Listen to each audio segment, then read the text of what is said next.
around 6 o'clock or so here on a Sunday night.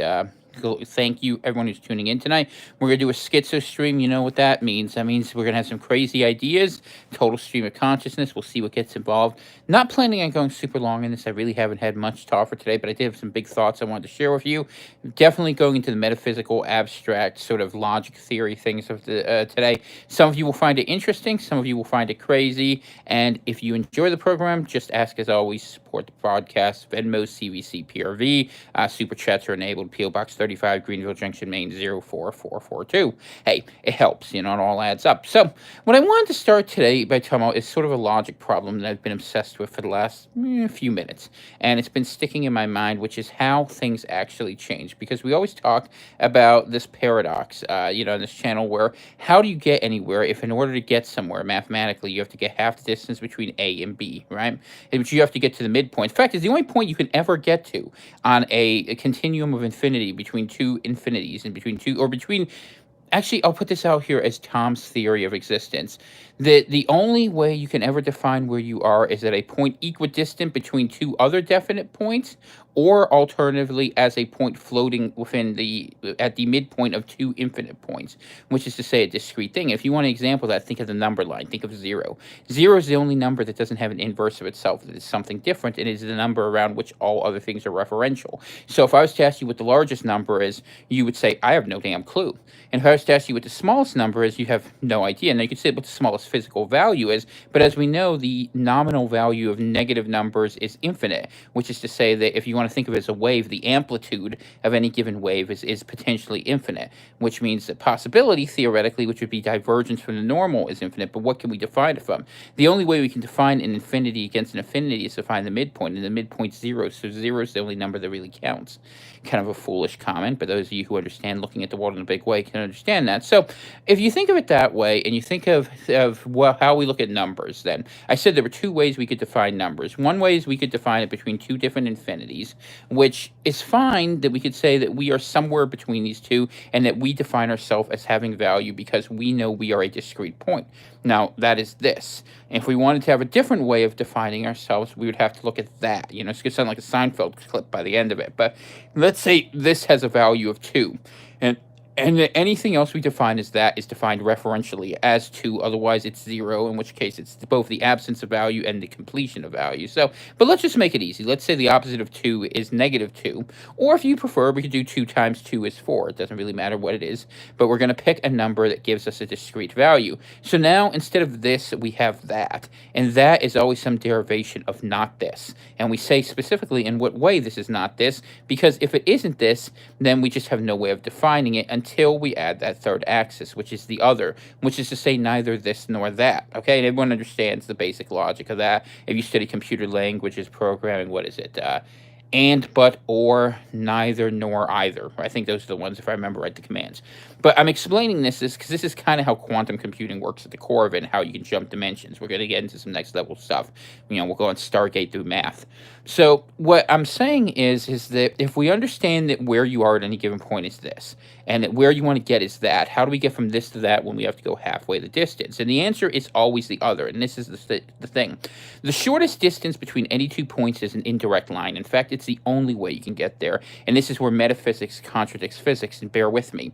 If you think about it, if you travel geometrically in any one progression, yes, you could say nominally in terms of value it's the shortest distance, but how do you actually find that you get the motion to get yourself there? Oh, I walk. Well, what has to walk? Something else has to happen. There's a point there, there's a point here, and yet you lift yourself up. Like if I were to stand, so I'm moving in a different dimension. And this is one of the weird little tricks of the universe, that you really start to realize that it is always the other that moves you. And what is the other?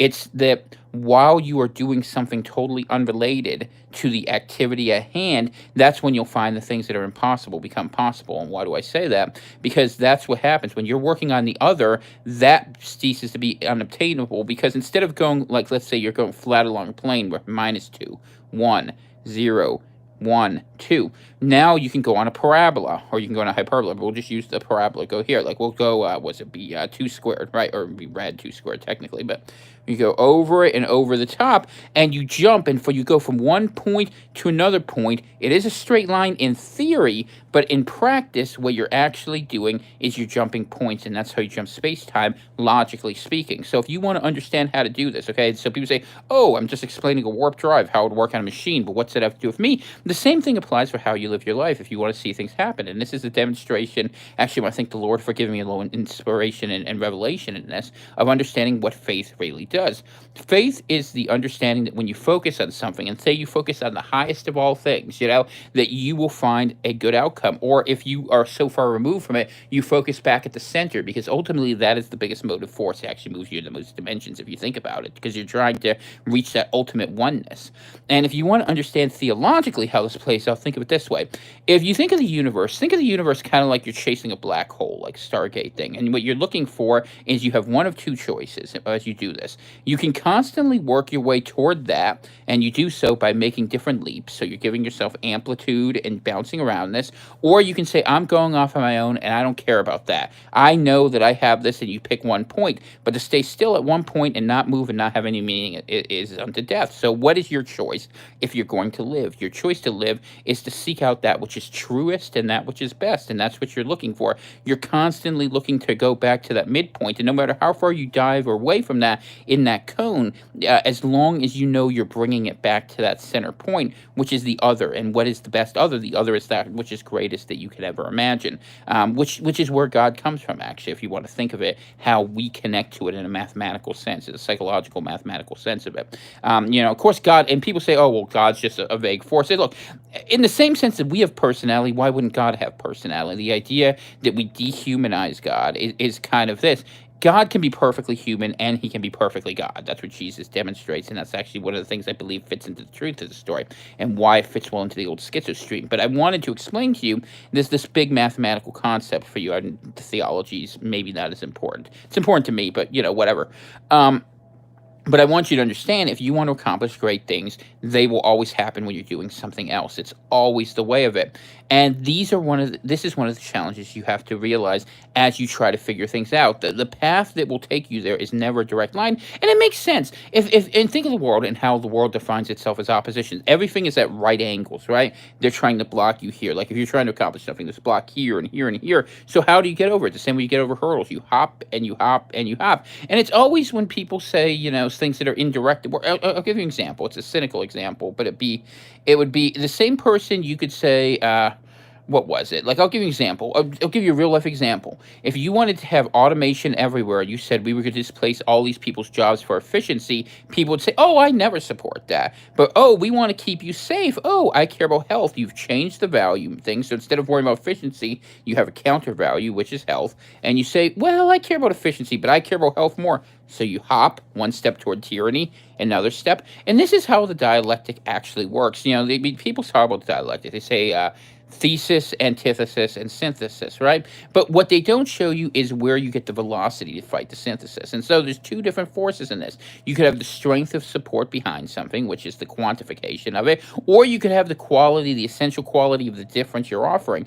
And to where the most velocity is, this is where it gets interesting, is if you have ideas that will take you closer to the center, because there's more force going that way, you're caught up in the stream of history in the way that you could actually have God look out for you. And the reason I say that is because God looks out for people who does his will. This is what the Bible teaches. And that then when you're seeking the greatest good, the best good, and when I mean greatest good, I don't mean it numerically, but I mean that which is qualitatively the most true, you will find yourself moving faster than everyone else, and the way you perceive the world and the way the game operates changes markedly, because instead of playing in the periphery, you're now bringing your mind into the game. You're bringing yourself as a fully engaged being, and you're starting to realize the real battle, which is to unlock your latent capacities. And it's not hard to understand why people can't do this, right? Because what you're trapped by is a world of images. I mean, it's one of the reasons why you get such a poor image from me. I could probably do a better job, and maybe I should. But the thing about it is, I was watching the Canadian convoy thing up in Canada, and I was watching how the Quebecois were out there with the Albertans, and I'm like, how can people who are so linguistically different from one another be out there basically operating in an environment that honestly looked a lot like a Trump rally in terms of how people were out there gathered, leaving aside the message being slightly more sculpted and polite? And I realized it's because they were doing the image of what they thought were right, and the words and the comments were secondary to the habit that was being formed by what they had seen on screens and what they thought was possible. And I began to realize that what nationalists had done that was so valuable at one point, if you believe in what that movement was about, was this idea of sort of, how would you call it? Almost like a revival rally. And there is like a religious component to it. And I have big problems with that. But that's what they employed, was they put out an image of what looked like would be successful, what would be fun, what would be exciting. And that literally got Canadians off the bench, whether they're speaking English or French, because people fit into that. I give all credit to the truckers who went out there and who were very brave about this. But what I'm saying to you is that we live in a world where people are obsessed with images. And I'll give you one other observation I noticed for free on that whole thing. The reason why they were able to organize that rally was twofold. Number one, the fact that the police don't ride their tails like they do down here. If you are a dissident in the United States of America, the heart of empire is watching for you. Believe me, I know the Sentinels are on my back every day. And some of the other people in this chat, they could tell you stories you wouldn't even believe it. But one of the other things that they got away with is because the truckers use CB. And I've always had this idea that the problem of the mass surveillance state is it makes people stupid. And we talk about how automation and computers make people unable to do things, but what we don't talk about it is we say, oh, the system's watching everyone. You're right. So the system's watching itself. And we keep using the system because it's convenient. But if people use a different system, an obsolete system, even it worked well, people say, well, who needs, code breaking? Are we going to do like spy stuff? They didn't need to do spy stuff with the convoy. They did CB stuff. And people didn't understand CB stuff. I mean, it's basic. It was out there, but no one thought of it because it wasn't an issue. So what the truckers do between this and that, they chose another way. Between all these left-right fights, whatever, not even ideologically, they chose a different path of technology. So something impossible became possible because they went outside of the proverbial box. But what I'm saying to you is just like a Douglas Adams novel, literally this is how you engage your ultimate improbability drive. And there is one theorem, I don't know who put it out there. I'm going to call it my theorem until someone else claims it. If someone else has it, I give them full credit to it. It's not that. Anything improbable is actually possible. And if you can keep that in the back of your mind, that anything improbable that is possible will eventually have to happen. And it seems like when weird things come about, I almost imagine like we are spawning a line for ourselves, the center of our universe, okay, whatever we're walking through as this quantum computer, hopefully trying to find our way back home to heaven. But we are imagining so much around us. And you'll notice that when you look at reality, reality shapes itself differently depending on who's there. If you're just there or other people are there, our perceptions are changing. Yeah, it's the interactive with other agents, but we're aware that other agents with agency can do things. And yet, if we are by ourselves, things become different. And sometimes those rules have a little bit of fluidity. Not if you, how should I say it? When you are doing certain other things. Perfect example of it, and we give biological explanations. The mother whose kid is underneath a car that's collapsed. She finds superhuman strength from somewhere, lifts it up, and saves her child. Where can she do that? Well, something's in there, obviously, that knows it, that the faith is so great and the immediacy is so important. You say, oh, it's a chemical reaction based on fear. Okay, but you're still not explaining how she accesses it, unless it's a feature that's there to be accessed. And if it's there to be accessed under one set of circumstances, why should we assume that it's not necessarily available there to be accessed under other sets of circumstances if one has the right mindset and understands the triggers by which we actually operate? The biggest challenge we have is we define reality in ways that we find comfortable and safe to pass through to accomplish whatever our primary purpose, or whether, and which is really a lot of sense, it's times it's a sense of belonging and how you're going to hold in a single place. But if you're willing to go to a sort of different way of looking at things, good to see you, Patches, by the way. Sorry I didn't say hi earlier, I didn't have my chat up. If you look at things from that perspective, okay, you can begin to realize that there's many more ways you can adjust how the world operates around you based on how you change this. Now, One other thing I want to say, I had a specific request from someone who was listening to one of the MGTOW chats that I had done with Lamprey, where they asked me to do a show on homesteading and my thoughts on it. So I will try to get to that this week. I want to say thank you for the person who asked. We would definitely talk about it. Maybe Dana will come on too, and we'll talk about some of our experiences.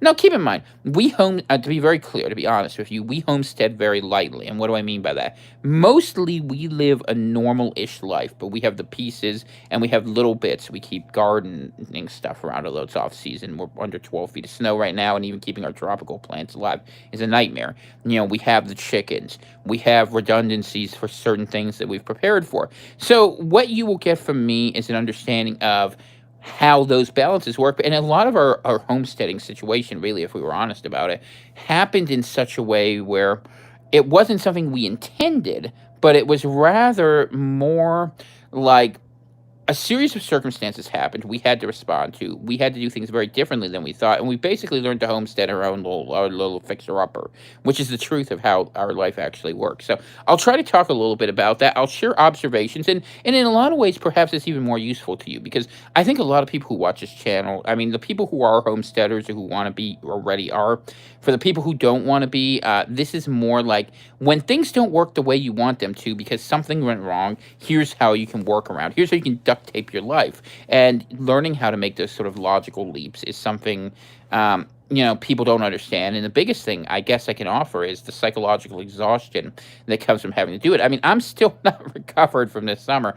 I mean, we had to move on a month's notice. It was crazy. And we were not lightly packed, and the sort of stuff we had was not stuff we wanted to give up, although we ended up having to give up quite a bit, which was unfortunate. But then again, we also got rid of certain liabilities, and we had to radically simplify our life, which has its own value of it. And the thing you can't control outcomes. You can control your focus, and you can control when to let your focus go. You get to a point where you get trapped in your own images of things, and like I feel it happening to me a little bit. I know I'm gonna have to take some time here, especially after I pass this next AM test. I might have to leave you guys for a little bit just to get my mind back in the game right, because I'm too close to it. I'm looking at the details, and I'm seeing the details, but if you watch the details, you lose the narrative sometimes, and sometimes you need to take a step back.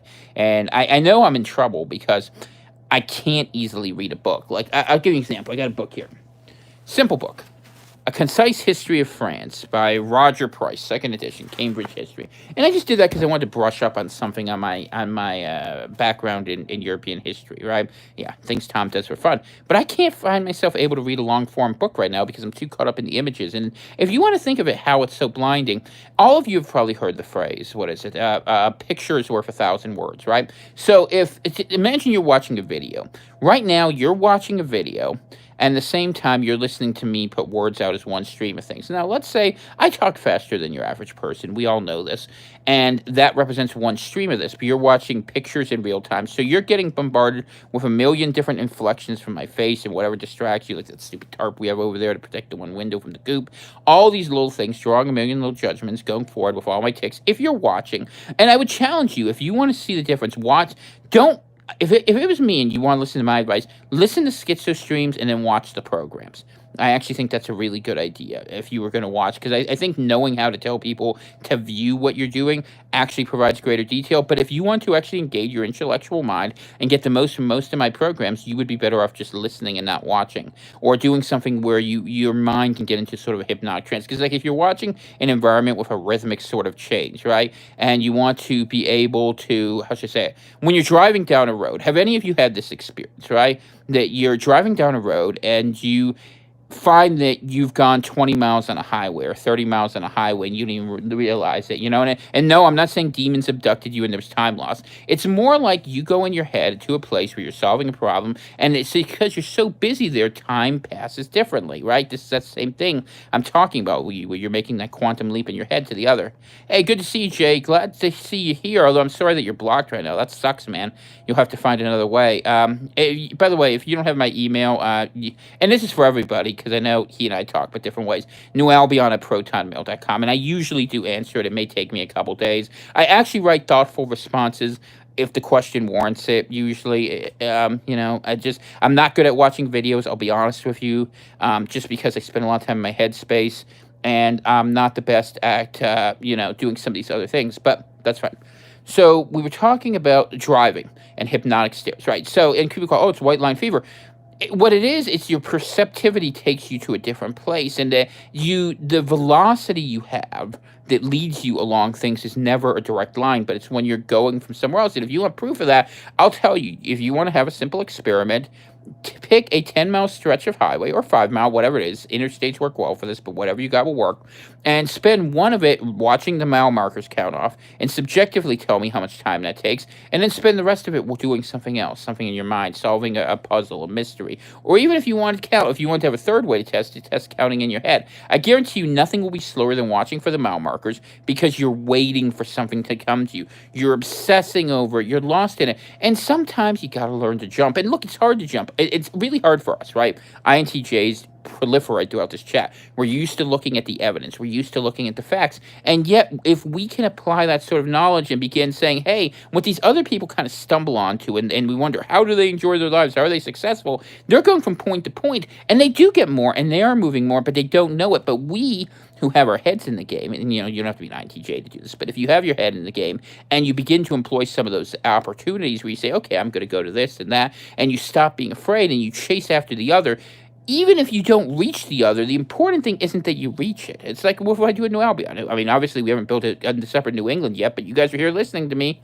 Do, and we make it bigger and we make it bigger. And how do you make it bigger? There's different ways you can define that, right? It's quality or quantity, but quality is the more important one because quality is the one that's going to continue forward, and quantity is the one that'll get you an issue. This is the battle of good versus evil. Good versus evil can be simplified to quality versus quantity. And whose quantity is it defined? It's God's quality defined. And how do you define that? What is better? If you know, and that's what we have conscience for. That's what conscience is, the guiding method that says, okay, this is the toe line on the midpoint of the map where you want to stay, where things are okay. And the more you wander from it, the more trouble you're going to get. I'll forgive you if you come back to this, but I'm warning you, if you keep going forward and you persist in that, you will be lost and you will lose yourself. This is the battle we're fighting. This is the mathematics of it. And this is something that should appeal. Sin and geometry actually made instant sense to the early Christians because where did it get popped up? Where did the movement really get big? I mean, think of where you read about these things. You guys who have read your Bible, Corinthians, Corinth, and Greece, right? Colossus, once again, another Greek city. Ephesians, right? All of these places where Paul was spending all his time. And this is where it really took because the Neoplatonists ran with this. They understood how this connected, this ultimate logic, with the idea that separation from God was more important than this idea of, and that they understood that divinity had to be greater, and yet it was personal. And this was the combination that actually led to Western civilization, if you understand it properly. People go back and they look at what the ancients were saying about, they were talking about solids, and they were talking about forces, and that they were silly people. They weren't silly. They were looking for the fundamental logic that underwrote the other things. And we tend to be very linguistic these days. We're very theological. And look, I am too. I understand it. I'm very sympathetic to that. It's especially pronounced in Germanic languages, and especially in the litigiousness of English. But what I'm telling you is that if you begin to see the interconnectivity between things in a more intelligent way, and you look at what they were talking about, what they were really talking about were the relationships between things and how the different resonances played off one another. And what we understand, and I think we can do a better job than they did in geometry, rather than them getting into all the symbology of it, we can talk of it as a basic logic equation. Like I'm talking about with you here, I'm using parabolas and I'm using mathematic demonstrations of where the principles are, but that ultimately the manifestation of faith is that when you are seeking something other than what is in front of you, you are much more likely to succeed than going in a direct line. And why? Because you get the sort of velocity to get over any challenges. You get the ability to jump over every other midpoint, right? It's like the person who cuts in line. People don't like that person, but they say, hey, I got something more important. And sometimes people will accept it. And you know what? Something changed there because they said that's more important. This is better, that person was able to skip in front of you. And then the question is, how well are you defining better? So your better indicator is going to have to get a lot better if you're going to succeed. But if you do, you will find one of these strange things you can live, which is, like I've occasionally told Dana, we have been very good at falling upwards in our life. And what eventually you realize, if you've been tumbling down the rabbit hole long enough, that it doesn't matter which way's up. It's just what you're noticing when you're around you. And that's one of the things you're going to discover if you start seeing the world for what it is. And whether we look at the deep analysis of the day-to-day events, or if we go into sort of these deeper esoteric and philosophical considerations, what I try to do is share with you some of the I guess the word is revelations I've had over the years about how you can think differently and how if you change the logic of your own thought, if you learn to hack your own mind, if you really want to think of it that way. And when I say mind, I mean mind, not brain. You change your thinking processes. You can change through that change perception how you can see how different pieces can fit together. And that's why you can jump a couple steps ahead. Now, you still have to do the raw processing. That doesn't go away. I mean, you have to decide where you're going to jump to just because, and that's the danger of it, right? If you start to be giving yourself greater capacities, then you're going to have greater attention from forces without and within. And, then you're going to have to fight bigger things. If you give sermons on Sunday, expect the devil to come knocking at brunch. That's the way it really is in the world. And that's why people who do things have a very different experience versus people who just go along with the flow of it. And it's not my place to judge people. Sometimes people can be fully invested in another thing, maybe their family, maybe their loved one, maybe a child, maybe a sick one, whatever it is. It's not about that because this is equally applicable as long as you have that. And this also explains why people who are going in the wrong direction sometimes succeed famously because they can have legitimate bad faith. Like we live in a society where good people have no faith and bad people have a lot of faith. And so we are leading ourselves further and further into destruction. But if we had good faith, if we said, okay, this is where we are, that's where we need to get to, I have faith, whatever jumps we have to make, you make crazy leaps. I mean, look, we're reenacting right now in Canada, how should I say, the plot of a bad 70s movie. It's not terrible, but anyway, it was no Smokey and the Bandit. I've seen enough of Convoy to have an idea, watching previews of this years ago, because the song's catchy as hell, which I appreciate. But these are some of the things that I was thinking about today. So I guess that'll be a good schizo stream. If anyone has any questions they want to throw up, feel free to do so, and we'll continue working on the question. And hopefully, what we'll do, my fellow Pinelanders, is we'll eventually find a way to take this knowledge we have, connect the right pieces, and I have faith we will. I've been meeting some really fascinating people lately. A couple of them are in this chat today, and I think, can maybe figure a way out of some of these things, if the Lord wills it. And if He wills us to come back home to be used in that, that's where you want to end up anyway. That's the stream. That's where you got to go. If you get away from that, you're done. And so keep your faith in that. Keep your faith in the Lord Jesus. And let Him lead you into the light, man. A single candle will light the darkest of rooms. And we've dealt with a lot of darkness lately. But you know what? Don't be afraid to jump through the darkness, and you'll land on the other side if you can just keep your faith. And you gotta know that you are here for this, you're going to that, but ultimately that there is something true and real at the center of this that we are just racing towards. And eventually, God willing, we get there.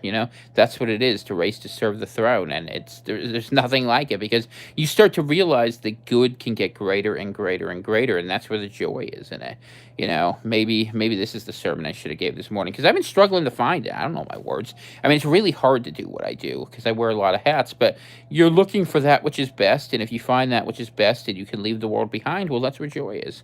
And where can we find that joy? When we see it reflected in others, and that we can then defend one another. And that's been the hope for this for a very long time, that we could start to do that. People think it's about hatred, and look, it's about compatibility a little bit. People recognize that those who are too caught up in certain things, or who just don't have the mindset to go for this, they're not going to be a part of it. That's fine. But we happy few, can find our way, and those who were not here will reckon themselves alike. They were not with these gentlemen on St. Crispin's Day. Henry V was a legitimate badass. It's just shame that the what was it, the Plantagenets wasted all those conquests. Of course, they had weird relationships though too. France was actually more historically unlikely than England, which is kind of a weird thing to say. But you get back into the history of it, and there's all these interesting stories, man. I'd love to tell them, and maybe we will. And someone said I was an encyclopedia with legs, so I mean, I got to live up to my reputation, right? We got smarter people in here, though. I know at least 2 or 3 of you are smarter than I am. At least I think you are. Maybe I would bet you are. At least we could have an interesting conversation around the table, because I'm crazier than you. That's my Slavic heritage. I can do sort of things like that. But thank you for everyone who came here. We'll say a real brief prayer. If you have any last minute questions, this is your chance. I always like to do live streams. I probably will be around tomorrow morning. I don't know. Is there anything specific you want me to cover? If there is, and you see this now, put it in the comments, or put it in the comment for later. Keep in mind the limitations of what I actually know, and I will try to make that work. Okay, I'll try to meet Lamprey's goal, which is to have me, serve as a natural laxative every morning with fear and trembling. I know that's terrible, but honest to God, it's one of those really interesting things that some people are scared, but it's cathartic for you. I go through the panicking so you don't have to. And like I was telling a friend of mine, I mean, people say, "Why do you do this?" I do this because it's who I am. I can't help it. I don't think most of you can either. This is not something you can do if you're normal. You don't try to have your mind work this way, but you become a little too aware and you just can't look away from certain facts. You basically find yourself, rolling around the edge of Pandora's box, what turns out to be a half box that spaces around. And you're like, oh, I know this. I'm like, I wish I didn't know, but I know now. I need to know more. And that tree and that forbidden fruit gets you into trouble sometimes.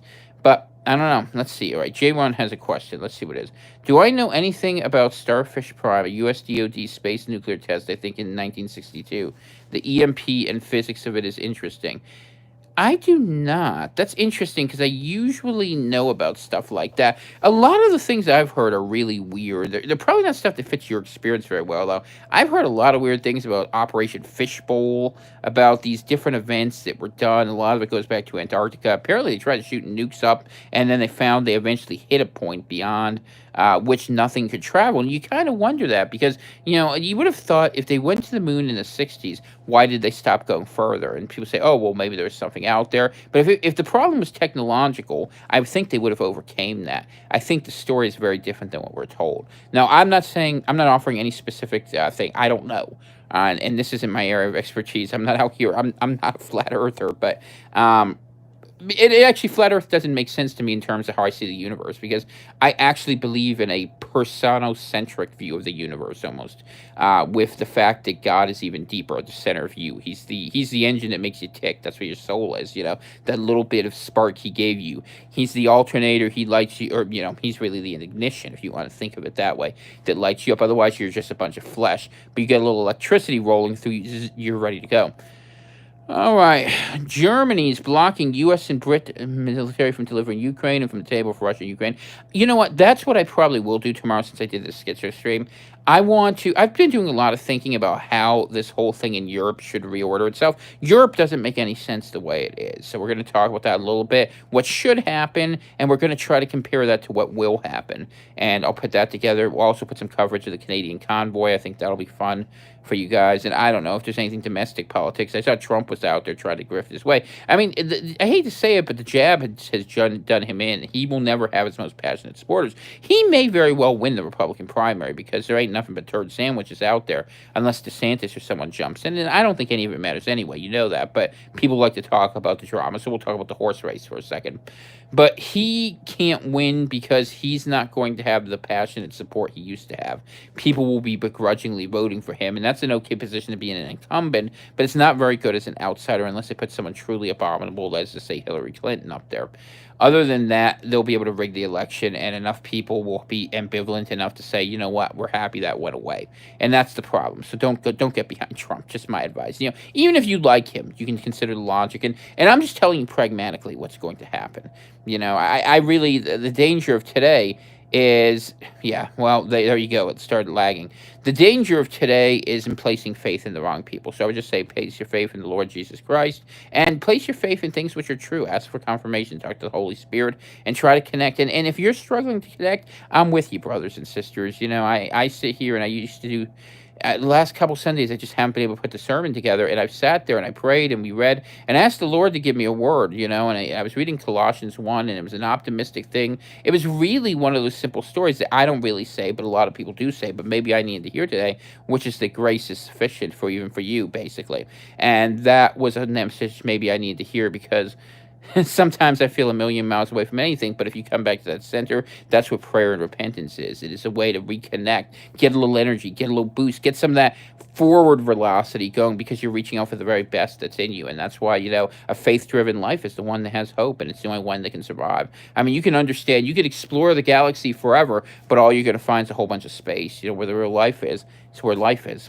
So All right. Trump should have never started that. I agree with you absolutely, Rooster. That's true. So I want to thank everyone who's here today. I got to do more evening shows. You guys know I go to bed so early and I get so fuzzy late at night. Plus, Dana and I like to stay up there. We relax. We try to do things, but I know you guys like when I do evening shows. That's why every now and then I go on with Lamprey, some others. And once he gets back on, we'll do that. And great grace and gratefulness. Well said, sir. I appreciate that. All right. Let me say the prayer before I forget. Heavenly Father, I just pray that you help those who seek it to find wisdom, like you say in the book of James, that will be a possibility for each of us, and that through that wisdom we begin to understand that there is a folly in thinking we can understand all things, and that we recover the place of the holy mystery that you offered to us. Lord, we understand that there are things we are not meant to understand, and that we trust in you to lead us through those things in those times. And I think as we seek the mysteries and we build our trust, the many things we admit to not know and give us a strength, because then our imaginations reopen and we begin to escape the image of the beast. So, Lord, if that be a true word, please help people to understand that and help me to speak to that so we can lead people out of this how should I say, this trap that we've fallen into of believing all that we see, which runs directly against one of my favorite quotes. And I think it's Second Corinthians, or maybe it's First Corinthians. It's like, what was it? Learn to see by faith. I'm saying it wrong. I'm so bad with verse. But anyway, what we really need to do is you learn to see not by your eyes but by faith, and that's what I'm telling you. That those leaps are the only way you can get from A to B, and we do it all the time. And the fact that we can do it and we keep doing it is a source of great hope, and it's a gift from God which we can never thank Him enough for. But it is the heritage of what we were born into, and that's a great thing. So in Jesus' mighty name, I just want to say thank you for what you do for us, Holy Father. I want to thank you for that, for the lamb's blood and for the sacrifice you made for us. So that's all I have for you, for tonight. Hopefully you enjoyed the Schizo stream. If the concepts make sense, let me know. More feedback is always helpful. I read everything, and I delete very, very few comments. You have to be a real douchebag for me to delete you. Occasionally it does happen, but I'm glad it doesn't happen more. I'm grateful for my audience. You guys are great. The Venmo CVC PRV, PO Box 35, Greenville Junction, Maine 04442. The crypto options are up there. And more importantly than all that, please pray for me, for Dana, and pray for each other. And I will be praying for each and every one of you. God bless, and I will see you tomorrow.